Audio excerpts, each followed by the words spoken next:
I'll come to Akhil Swamiji now.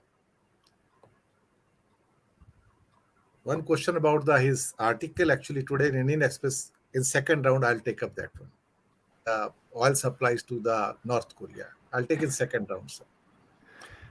अखिल स्वामी जी, आपने राजीव जी की बात भी सुनी और रवि साहब की बात भी सुनी, और एक आर्टिकल का एक पार्ट मैंने भी भेजा था आपको शायद, कि जहां पर श्रीलंका के शायद फाइनेंस मिनिस्टर या फॉरेन मिनिस्टर का एक स्टेटमेंट है कि अडानी का power plant it's a government to government deal.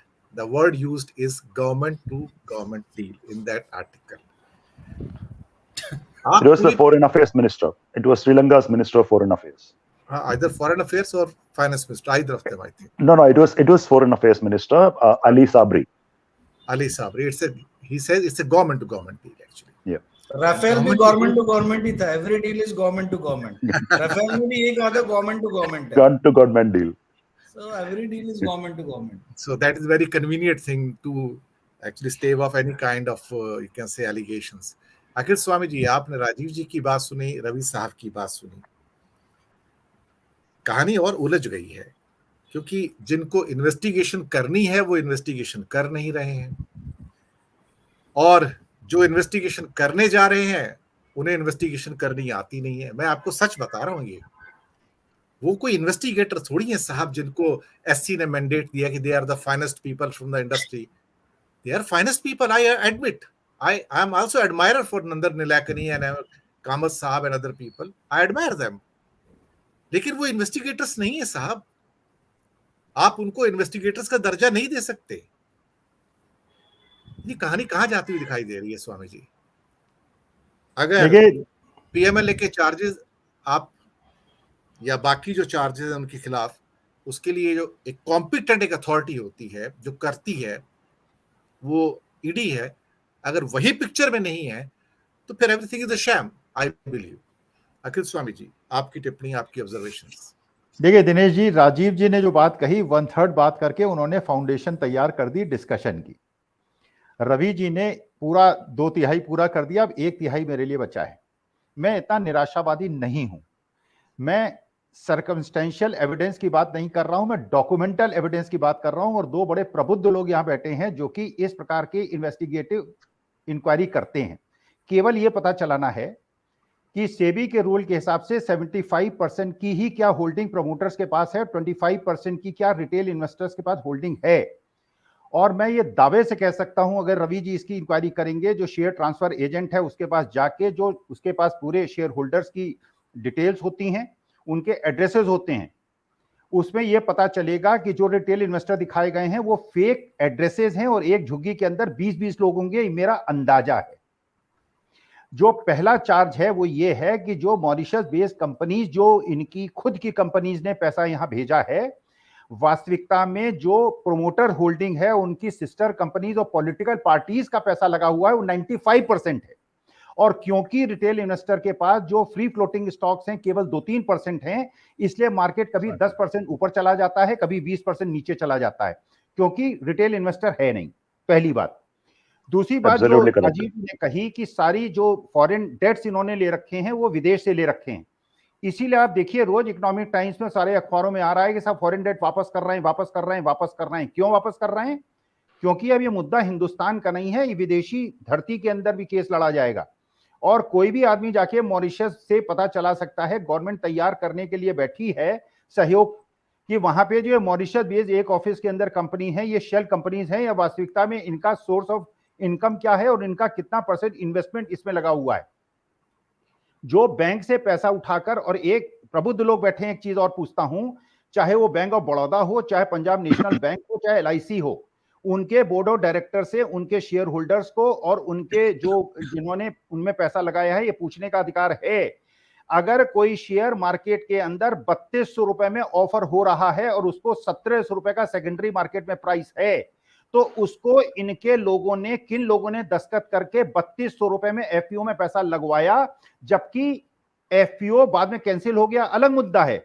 लेकिन अगर 1700 रुपए में कोई चीज आप सेकेंडरी मार्केट से खरीद सकते हैं, तो 3200 रुपए में आपने अप्लाई किया, मेलाफाइडी इंटेंशन थी. देखिए अभी ये इंक्वायरी ना खत्म हुई है, मैं कह रहा हूं ओपन एंड शट केस है। सुप्रीम कोर्ट अपॉइंटेड कमेटी अगर अपनी रेपुटेशन पे दाग लगाने के लिए पूरे विश्व के सामने अपने को एक्सपोज करना चाहती है, वो एक्सपोज कर दे। अगर आप केवल ये पता चला लें जो सत्यम के केस में हुआ था कि अगर आप कोई लोन उठाएंगे और प्लेज करेंगे अपने शेयर्स किसी बैंक को, उसकी सूचना स्टॉक एक्सचेंज सेबी को देनी पड़ेगी। अगर रशियन बैंक से इन्होंने पैसा उठाया है और प्लेज करने की सूचना अगर सेबी और स्टॉक एक्सचेंज को नहीं दी है, it's a grave violation. Yes, इसका मतलब यह सत्यम के केस में रवि जी आपको याद होगा जब उसने एडमिट किया था कि उसने गलती की है, उसके पास केवल 3% के शेयर्स थे, बाकी शेयर्स उसने प्लेज किए थे जिसकी सूचना नहीं दी थी, इसलिए आज तक वो जेल में है। आपने अगर अपने सारे शेयर्स प्लेज करके लोन उठाया है और उसकी सूचना स्टॉक एक्सचेंज से, इसका माने जो इन्वेस्टर्स ने उसमें पैसा लगाया है उसको ये पता ही नहीं है कि आपके शेयर्स हैं ही नहीं आपके पास, सारे आपने प्लेज करके लोन उठाए हुए हैं। और एक चीज और बता देता हूं, एक चीज रवि जी और आप इंक्वायरी करा लीजिए, अगर पीएम केयर फंड का ऑडिट हो जाए, अगर ये जो बॉन्ड्स इशू सरकार के बॉन्ड्स लोग पैसा लेके खरीद रहे हैं, अगर इसके सोर्सेस का पता चल जाए, मेरे पास प्रूफ नहीं है, एलिगेशन लगा रहा हूं, अपने अंदाजे से लगा रहा हूं, यही पैसा है जो पॉलिटिकल पार्टीज का इस ग्रुप में गया है। अडानी जी केवल मुखौटा हैं, अडानी जी प्रमोटर नहीं हैं। प्रमोटर वो महानुभाव हैं जो राजनीति से पैसा कमा के उनकी कंपनी में ब्लैक मनी को व्हाइट मनी में कन्वर्ट करते थे, और ये पैसा उसको बचाने के लिए जो फाइनेंस का एक सबसे बड़ा सिद्धांत है, don't put your good money after bad money, इन लोग उसको बचाने के लिए, क्योंकि अगर ये उसको शेयर प्राइस को नहीं बचाएंगे, प्लस शेयर्स मार्केट में चले जाएंगे और मार्केट क्रैश कर जाएगा। ये अभी भी 2-2, 4-4 हजार करोड़ रुपए जो बड़े बड़े कंपनियों के प्रमोटर्स हैं उनकी पर्सनल परचेजिंग करवा रहे हैं, जिसे शेयर प्राइसेस को होल्ड कर पाए। और प्रोफेसर साहब, आपका मतलब है कि अडानी साहब दूसरे सुब्रतो राय हैं? नहीं नहीं नहीं नहीं नहीं नहीं, ये उससे भी बड़े हैं, ये उससे बड़े हैं। ये देखिए, ये एक, अब मेरे को कहना नहीं चाहिए, हमें रीजनलिज्म की बात नहीं करनी चाहिए, ये गुजरात लॉबी है। लेकिन हाँ, इतना मैं कह सकता हूं, मुझे ऐसा लगता है जो रवि जी अगर इंक्वायरी करेंगे, अडानी जी केवल मुखौटा हैं, वो केवल सामने है, पैसा किसी और का है, चल खेल कहीं और रहा है। आप ये बताइए, मैंने 500 रुपए दिए थे पीएम केयर फंड में, इसलिए मैंने सोचा था कि उसमें कोई उसका उपयोग होगा। मुझे क्या अधिकार नहीं है कि मेरे 500 रुपए का हिसाब दो? वो पैसा कहां गया, किससे आया? दाऊद इब्राहिम का पैसा तो नहीं लगा है? क्या मेरा पूछने का अधिकार नहीं है कि ये आतंकवादियों का पैसा तो नहीं है, ये चीनी प्रमोटर्स का पैसा तो नहीं है, ये दाऊद इब्राहिम का पैसा तो नहीं है, जिस पैसे को ये सारा खेल हो रहा है? तो ये मेरा अधिकार है, ये देश की जनता का अधिकार है। एलआईसी के शेयर होल्डर, एलआईसी को कोई अधिकार नहीं है मेरे पैसे पे खेलने की। They are just trustees. Board of directors of Punjab national bank और bank of Baroda, they are trustees, they are holding my trust. और मेरे ट्रस्ट को ध्यान रखते हुए अगर 1700 रुपए का शेयर जो सेकेंडरी मार्केट में अवेलेबल था, उसमें 3200 रुपए में अप्लाई करते हैं, आज नहीं तो कल ये प्रश्न पूछा जाएगा कि ये आपने फाइल पे दस्तखत करके ये पैसा लगाने की हिमाकत कैसे की?